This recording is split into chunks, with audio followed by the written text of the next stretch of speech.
I love going off into the woods alone to cross-country ski. The peace and serenity that it brings me, I can't get anywhere else.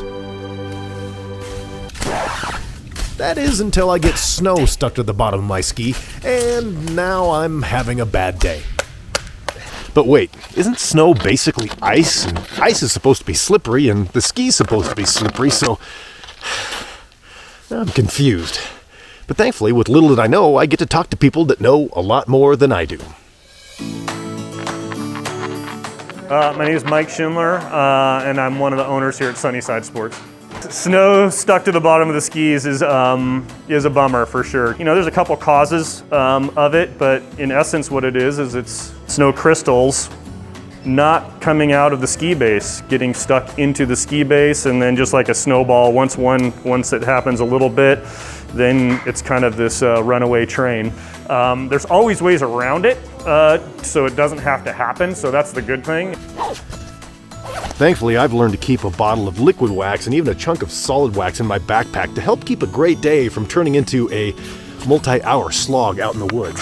The idea with wax is that you're keeping those snow crystals. As you're sliding over the snow, it's basically melting the snow just a little bit, gives you a surface to slide on, and different temperature waxes help that occur better in different temperatures. Getting a wax tune-up actually gets the wax into the pores of the skis. Whereas these waxes are just basically a Band-Aid.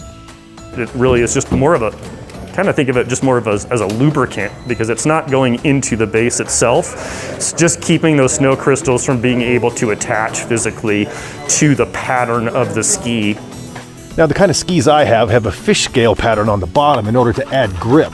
They're deceptively called no-wax skis. No-wax base is a very bad term, because as we just discussed, you do need to put some sort of wipe-on wax on there. So they're talking about no kick wax, which is unfortunate because people go, oh, I'm a wax ski, sweet, I never have to do anything to it, which is what you would think, but that's actually not true.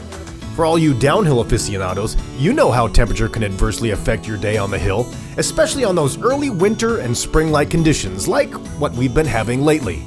It's probably the hardest because the sun will just cook one aspect. So that snow is slush, and then around the corner, it's 20-degree snow. And so you kind of have to figure out, maybe just go for something in between and know that you're gonna be slow on one end and maybe a little faster on the other. Things ice up too, right? So you get that warm snow to ice up, and then it turns to just ice.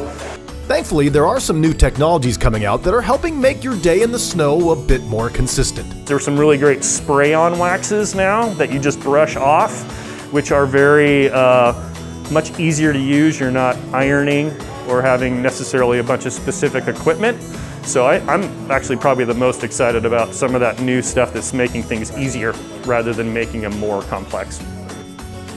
In the end, having your skis properly waxed isn't as much about speed as you would think. Net waxing does make skis faster, but for me it's more of, it makes the ski uniform. And so you can actually get better technique knowing that the ski is going to slide a certain way and be consistent, and you can actually have a lot more fun. All right, well, I'm gonna get back on it. I'll see you guys out on the hills. Whoa. For Central Oregon Daily News, I'm Scott Elmas. A little help here?